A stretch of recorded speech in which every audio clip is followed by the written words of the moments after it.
But when I think about success, I often just say, listen, it's not a binary characteristic. It's not time bound, and it's very personal in how you choose to define it. I choose to define it and think about it as consistently putting myself in rooms where my curiosity can be satisfied. I tend to veer away a little bit from the traditional path of linear success and focus more on range of experience. Stephanie, you hit on a couple of things that just completely blew my mind. And one of the things that you hit on is success may not be linear. Yeah. As we grow up, both age-wise and in our professional careers, one thing that we are always focused on, at least I was always focused on, is, hey, build on my previous successes, which Uh-huh. sounds great on paper, but in real life, that's not exactly how it goes. The question is usually wrong. The question is, what do you want to do?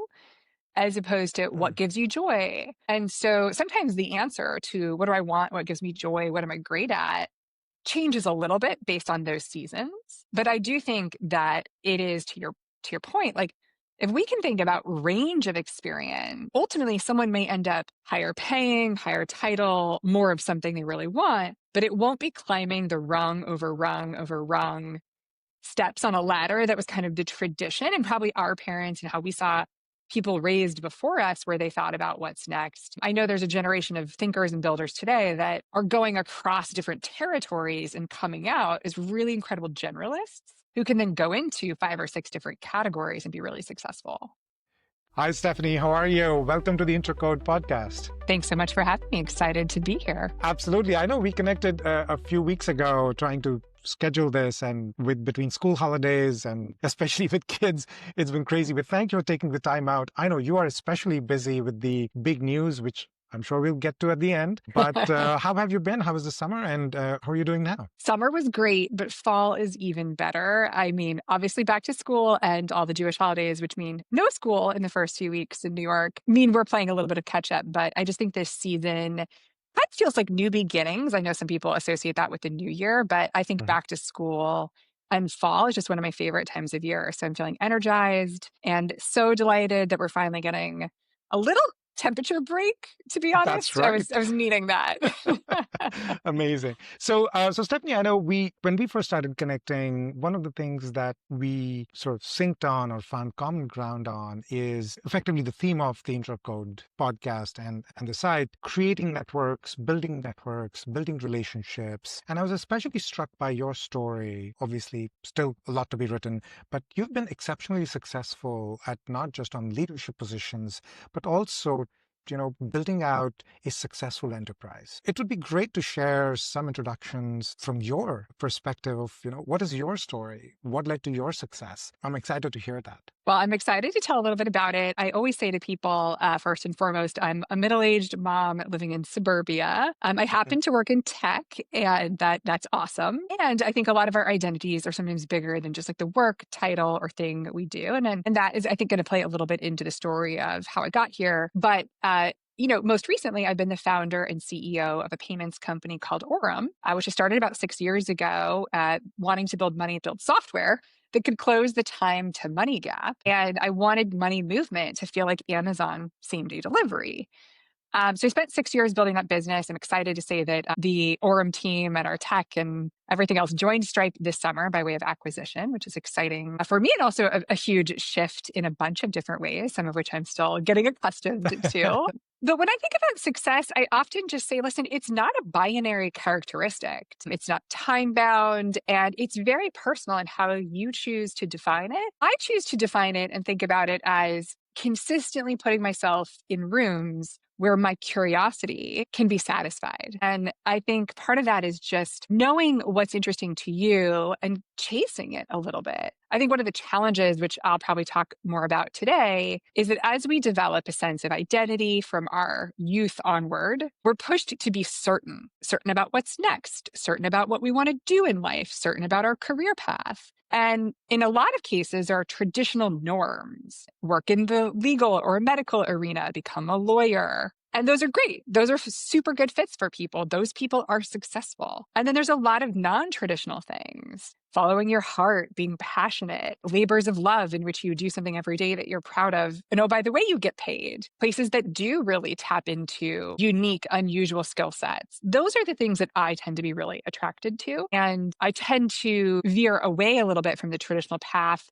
of linear success and focus more on range of experience, which for me is actually selfishly very additive as I get to learn something new, master a new domain. So if I look back on my career, which was, a lot of financial services in the beginning, started my career as a certified financial planner. I ended up working in tech, worked for an amazing startup. We went through a big acquisition. We can talk more about that.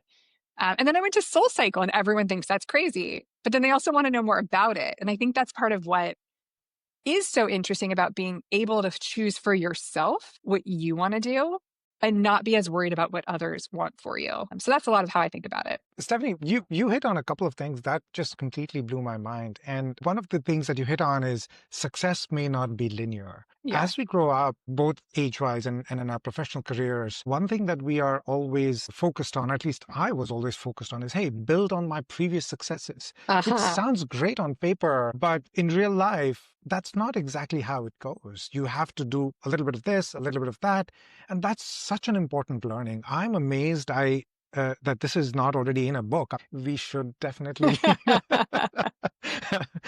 And the Maybe other thing, someday. Maybe yeah, someday. yeah, absolutely. And that's like, you're coming out strong right off the bat. That is amazing. And the other thing that is even better is the innate need that we've been ingrained with about the need to be certain about something, right? That you have to Mhm. be successful at something. It doesn't have to be like that. And Well, the question is usually wrong. The question is, what do you want to do? As opposed to what mm, gives you joy? What challenges you? Where do you think you yeah, have strengths? And I think we might arrive at different answers if the mm, questions were asked differently and asked over periods of time. My life has been kind of bucketed into different seasons, much like you. We have mm, kids in yeah, school. It's a very different season than when I didn't have kids or when my kids yeah, were really young, which will be yeah, different than the season in which they're in high school. And so sometimes the answer to what do I want, what gives me joy, what am I great at, changes a little bit based on those seasons.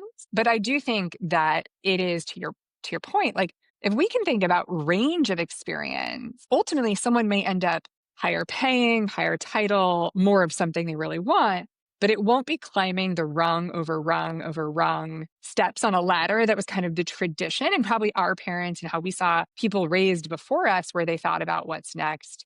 yeah. I know there's a generation of thinkers and builders today that are going across different territories and coming out as really incredible generalists who can then go into 5 or 6 different categories and be really successful. Correct. Yeah. Wow. That is very insightful. That sort of segues into somewhat not necessarily a traditional thing, right? I mean, as folks experience these different aspects of career growth, different sectors, different types of jobs and roles, sometimes things that they're passionate about, sometimes things that they're really actually good at, their opinions will change about how things are successful in one versus another vertical. So in your opinion, have you seen something that A, works for you in terms of Mm. building out these networks?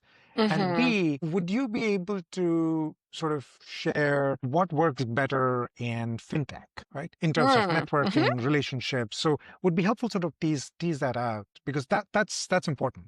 I can definitely share what has worked for me, and let's see if that Yeah. translates to fintech Yeah. specifically.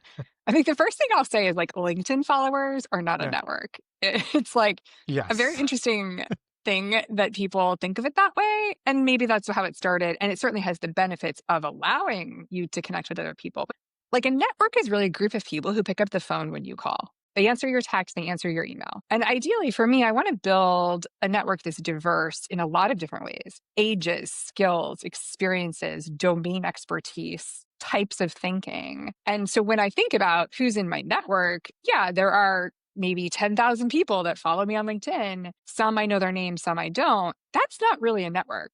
A network is the closer to home inner circle of people that I could reach out to, not because I want to curry favor, but because I genuinely either have something to offer an introduction, a friend, a need, a sales opportunity, or because I would like their expertise on something. And honestly, one of the things that I found about just humans in general is if you can give them a chance to expound on their expertise, they're Right. willing to give you 10 or 15 minutes. They like talking. Other people like talking about something special that they do all That day they that could do. help you learn. And I think that's one of the tools. But below that, I think what's for me super important is I always say to people, be known for something.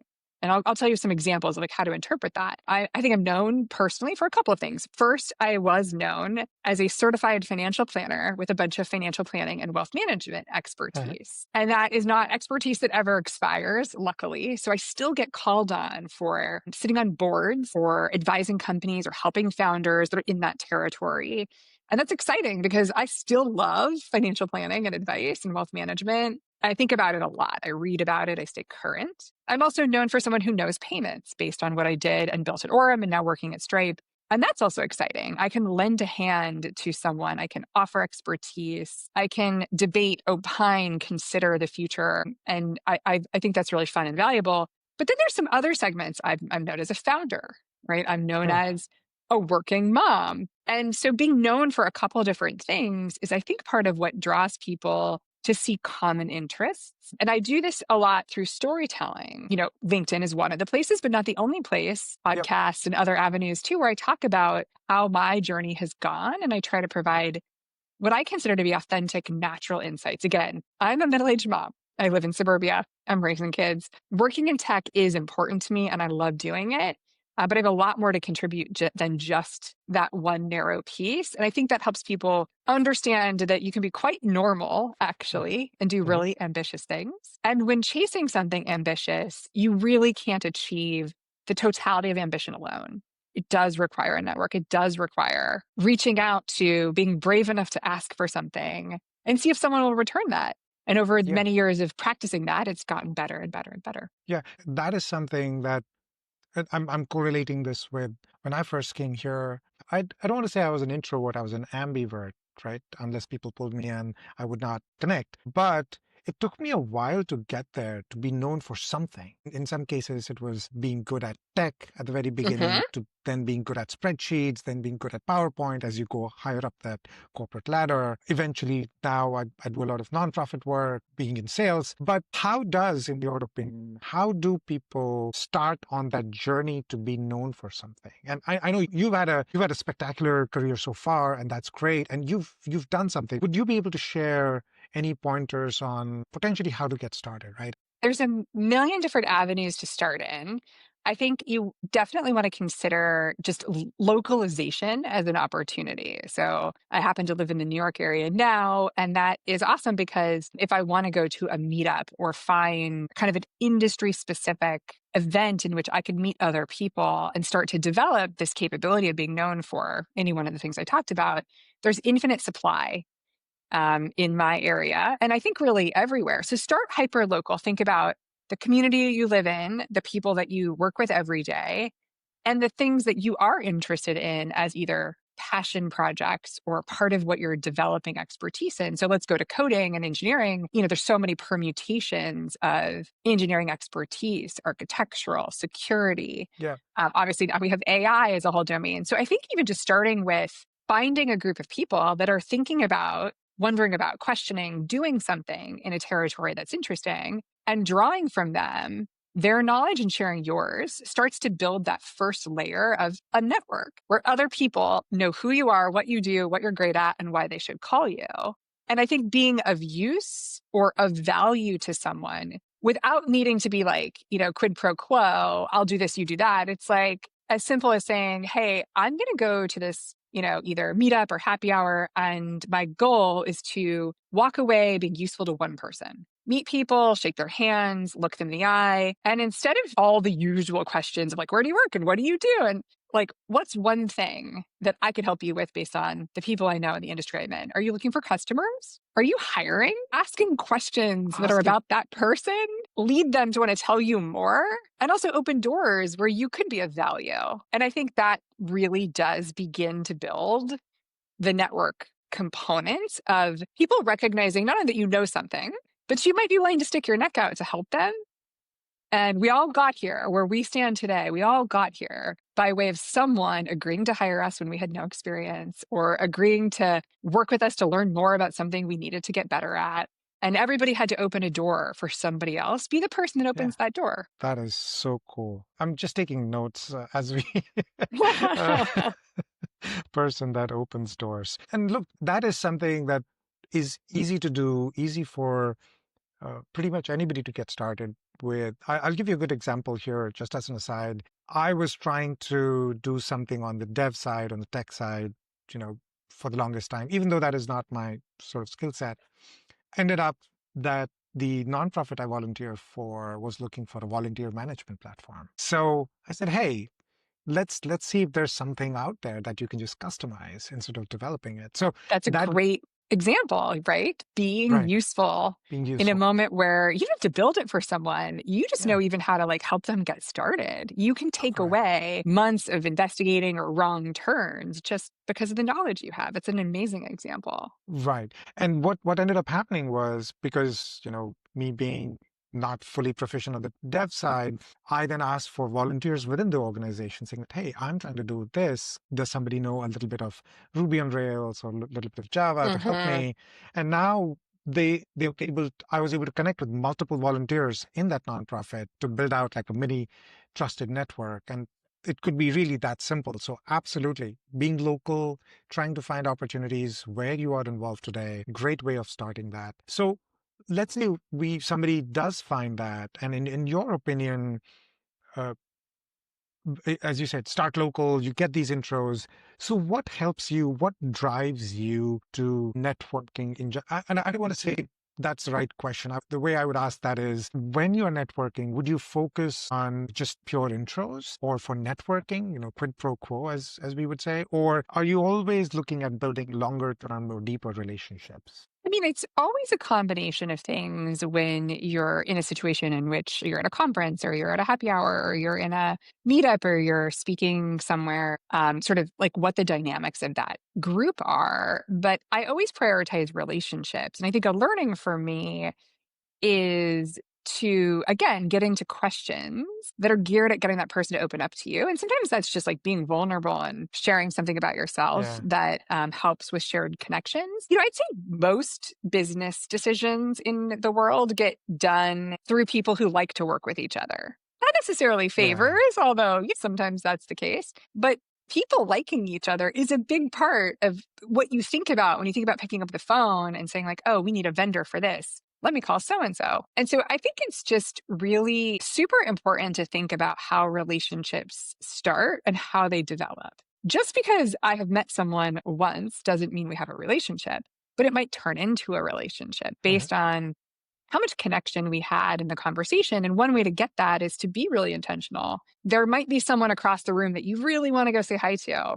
Don't be transactional and walk away from the person you're chatting with. Like, that other human will be there. Finish the conversation, look someone in the eye, do your best to remember their name. I struggle with names, I'm great with faces. If needed, take a picture of their badge or their name tag so that Oh, you can connect nice. later. And when you connect on LinkedIn, on email, whatever format, a text that you're sending to remember each other, offer up something you remember from the conversation that will go so much further in cementing just the beginnings of a Correct. relationship. Correct. Yeah. Um, and I think that like shared connections and common ground are bigger than work territory. I work in payments and I do a lot in fintech. So of course I can find people that I want to talk with about the latest stablecoin news or what's trending with 1033s, big juicy headlines with the banks and the, aggregators.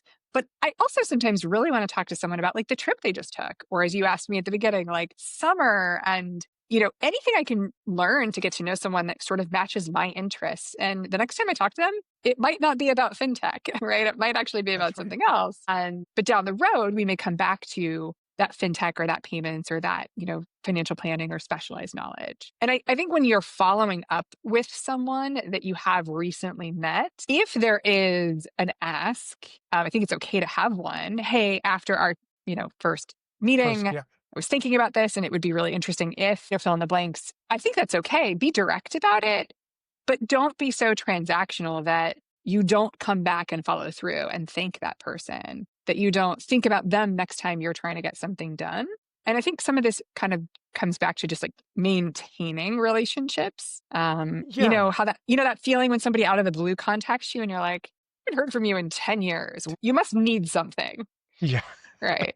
Right. That's actually an interesting one, right? That is something that a lot of folks struggle with. How does one keep the network from seeming transactional? Because you're right. Based on how we had built the relationship originally, we fortunately are in an enviable position. We picked up from where we left Oh, off, that's but awesome. Yeah. it's not easy for everybody.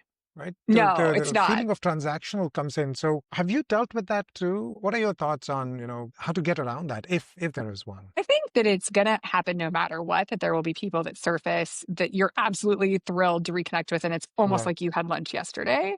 And then there's going to be people that resurface that you had an ancillary connection to and nothing more. Mhm. And what I'm really careful about is the balance between what I said in the beginning, which is what doors can I help open or where can I Yeah. be helpful to you, against the social proofing that people want by being able to Mhm. leverage my introduction and claim they know me or know me well. So let me go like a layer deeper. A lot of times in hiring, there's a role open and somebody will call me and say, "Oh my God, I have the most amazing referral. You have to meet them." And that person's personal reference carries a Mhm. ton of weight. Now, if that person is referring me someone that they've never worked with, don't know well, Mm.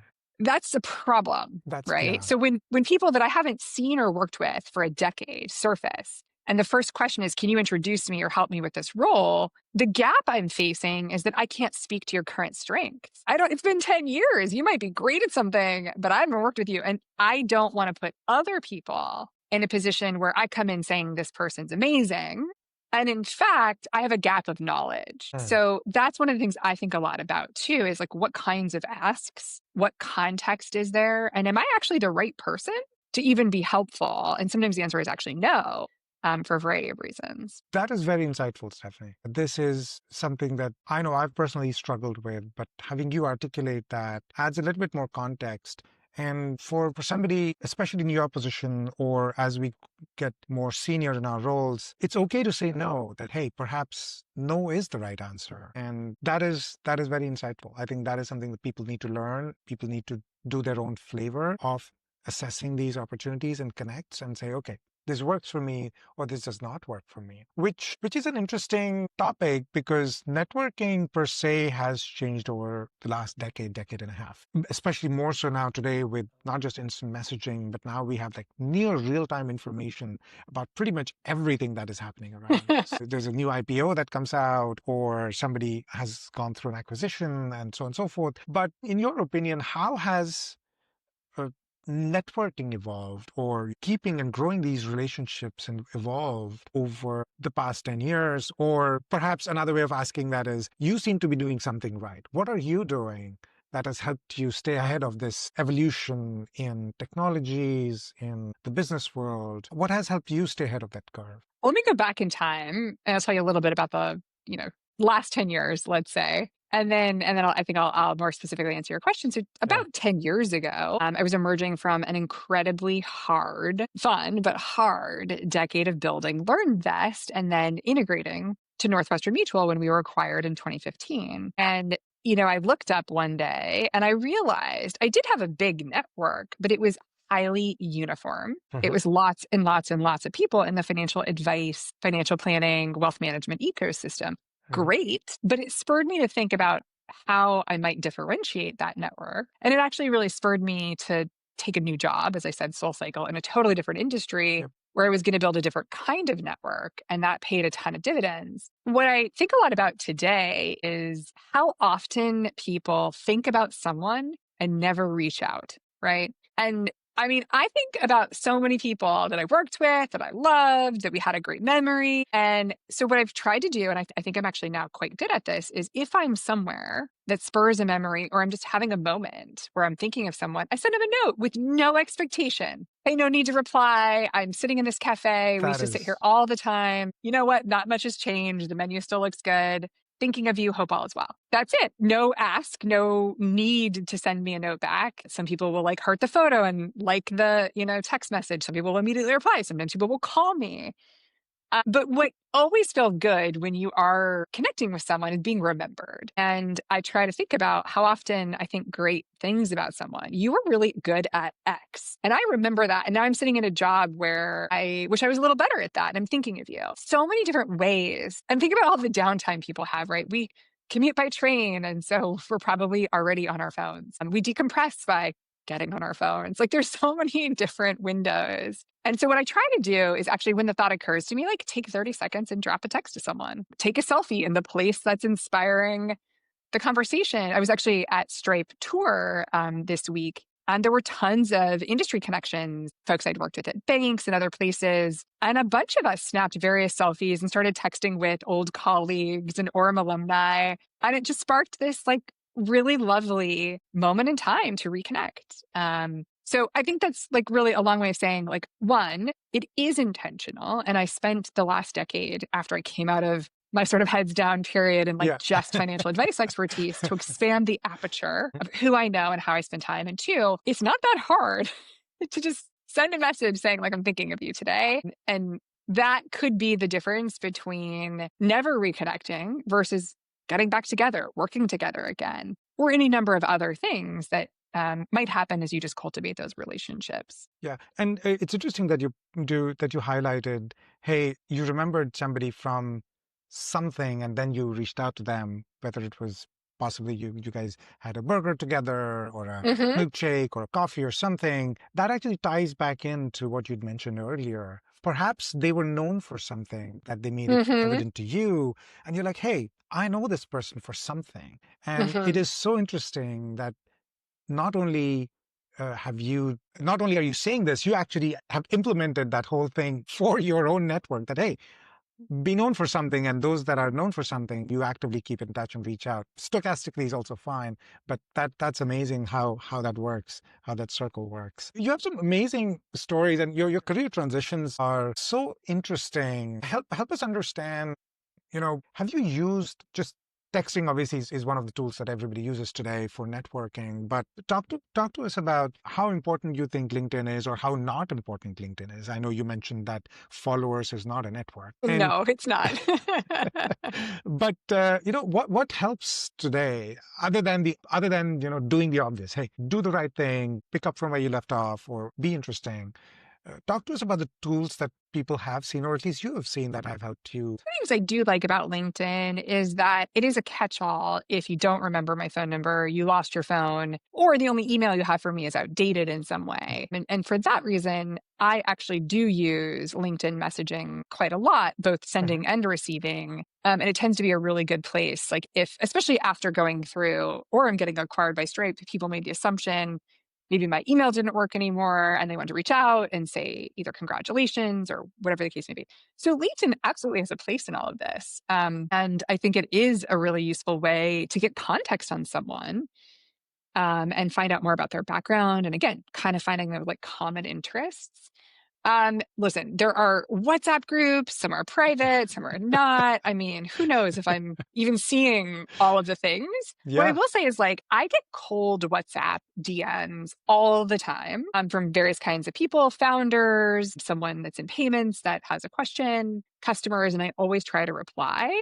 If you have found my phone number and you're WhatsApping me, we're probably a little bit more closely connected than if you're somewhere second, third, fourth degree. Yep. Actually, it's funny. I had a customer at ORUM that I needed to chat with them about something, and so their email had like their Yeah. signature and the person's Yeah. phone number, and I was like, I'm just gonna call this phone number, and I did. The founder was like, oh my God. Oh my God, you're calling me. And I was like, of Yeah. course. Yes, I'm calling you. I'm calling you.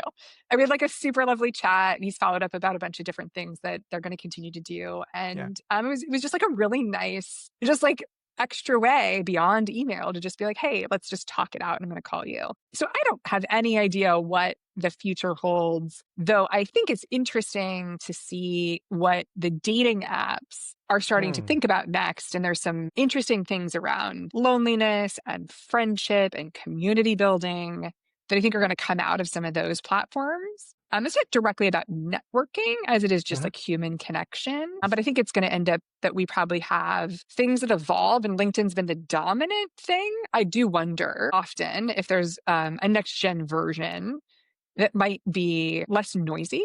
The one Right. real downside of LinkedIn is there's a lot of paid activity that happens. So a lot of recruiters and a lot of, Yeah. I don't know, AI generated BDR, SDR Yeah. outreach. And that Yeah. just clogged the pipes for me in terms of finding the conversations that Yeah. I really want to spend time on. But that's a LinkedIn problem, not really anything else. Yeah, I'm glad you sort of highlighted what might potentially work in the future, because that is something that at Intercode we are looking at very closely, creating sort of a dedicated, I don't want to say transaction, but like a dedicated network where folks are participating with the sole purpose of helping each other and building a strong network. Mhm. More on that as we move forward. But thanks for sharing that.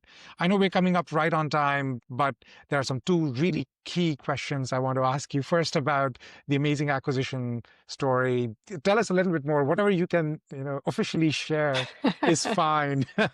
But we are excited to hear about that. Yes. Well, my lips are sealed on most things, Stripe, but we are working on some really incredible stuff. And I think what's really actually super interesting in this moment is that I get a very special experience of being able to be fresh eyes on something. And yes, it's payments and it's very adjacent and similar and contextually very familiar to what we were building at ORUM. And I get to be the new kid. It's only for a short period of time. Yeah. But it's a really big advantage to be able to ask questions without questioning the person who's put forward the thought or the thesis. I don't know all the acronyms. I have a lot to learn. And every time I ask a question, my hope is that it's helping us think beyond the immediacy of the document we're working in. And I, of course, have to get up to speed. So I do have to ask a lot of questions. But just being fresh eyes somewhere is really awesome, satisfying, and something that I like to be able to do. And I think it's probably part of what has driven me to explore different problem areas: consumer, fitness, financial planning, wealth management, B2B, payments. They're all different challenges. And I'm fresh eyes each and every time I pick a different one to spend time on. That's such a great story. I mean, somebody with that vast experience, not just in terms of number of years, but number of sectors and workflows and problems that you've solved. Stripe is lucky to have you on board, and I'm sure it's going to be another success for you and your career. So we are really wishing you well here, Stephanie. One of the things that sort of differentiates leaders from everybody else is, like yourselves, great leaders go above and beyond. Are there some things that you are more focused on beyond your day job now at Stripe? That'll be a great story to hear if there is one. Yeah, there's a couple Yeah. things. So, Yeah. one, I do some angel investing, and that is always an exciting way to support other people early in the journey. Two, I sit on a couple of fintech boards, a company called Retirable, building a retirement paycheck, which is one of the hugest problems we have to solve for American households. I sit on another fintech board, Harness Tax, which is building incredible AI tax solutions. And then I advise a company called Page, also female founded. And that one I also love because it's kind of at the intersection of figuring out how you're going to have money and plan wisely. But it's really about legacy planning for businesses and Mm. consumers. And just all of those are just like they're passion areas, they're places where I can apply industry knowledge and various lived experiences. And then outside of all of that, lots of time with my family, tons of time outdoors. And locally, we spend a lot of time with one of my favorite causes, which is called Feeding Westchester. I'm from an immigrant household. My dad and his family faced tremendous food insecurity, both as refugees and then when they came to the US getting established. And I live in Westchester County, which I think most people think of as wealthy and white and safe. And it is many of those things. But 1 in 3 households in my county are at risk of hunger. That includes kids, seniors, and working families. And we've had a lot of government funding pulled away from our food banks, which makes it an even more challenging time to close this gap. So it's a very complex reality that we live in, and rising costs for housing, healthcare, childcare, all of those things are pushing more and more families to the edge. And when budgets are tight, food is one of the things that actually surprisingly is the first thing to go. And it leaves so many people without nutrition or access to food that they need to thrive. So it's just something that I both contribute time and dollars towards, and really try to be intentional about time outside of work, being spent in my community and places that are really important to me in terms of my values and things that I care a lot about. Wow. What an incredible, incredible story, Stephany. I mean, first off, they are incredibly lucky to have you, not just provide visibility into the efforts, but also having you on their side to push this. Perhaps a better question to ask you would have been, what is it that you don't do? Right? So, Well, actually, let me tell you, I don't go to a lot of fintech dinners. I don't do a lot of happy hours. I try to go to bed early. I'm an older, founder here. There's a lot I don't do. You have to be really intentional with your time. absolutely. Okay. So, real quick, just a couple of rapid fire questions that we always ask. When talking about sort of meeting somebody, do you prefer coffee or lunch if it's a first meeting? I really love matcha, although coffee's okay too. And Okay. I've been Okay. drinking matcha actually while we're sitting here in my latte. And I really like walking. New York's such an amazing walking city. And I think that people face to face struggle a little bit to be really like intellectually honest, but Yeah. shoulder to shoulder, we do better at actually like opening up. Amazing. Okay. If somebody wants to reach Stephany, what would you prefer? Text, email, or phone for intros? Text me. Amazing. And you already referred to that earlier. If they happen to know the number, chances are they're in some sort of a common group. So that's always is a big one. When talking about networking, what are the types of relationships that have sort of changed your career? Have they been more by mentors or by peers? I mean, luckily I have both, and I think they're equally valuable. I think it's a bit overlooked how much your peers can teach you.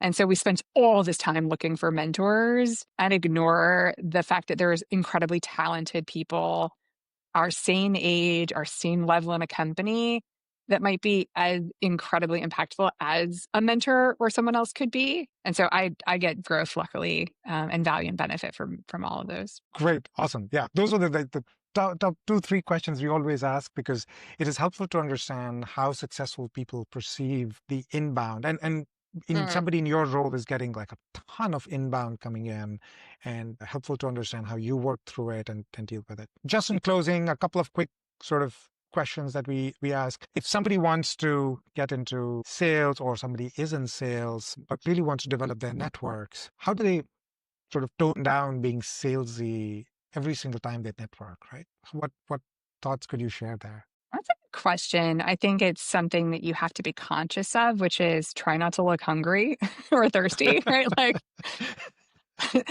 that's just, Understood. something that I think people need to practice a Mhm. bit because it can come off a bit the wrong way. Awesome. And last question: if with your background, you've gone across or you've worked across multiple industries, what is the number one principle that has held you in good stead um, when it comes Be a to good being Be a good successful? person. Be trusted. I have been so fortunate to have an unbelievable number of people call me to ask me something that they feel they can't talk to anyone else about. They're founders or they're company operators and they can't talk to their board or they can't talk to their CEO.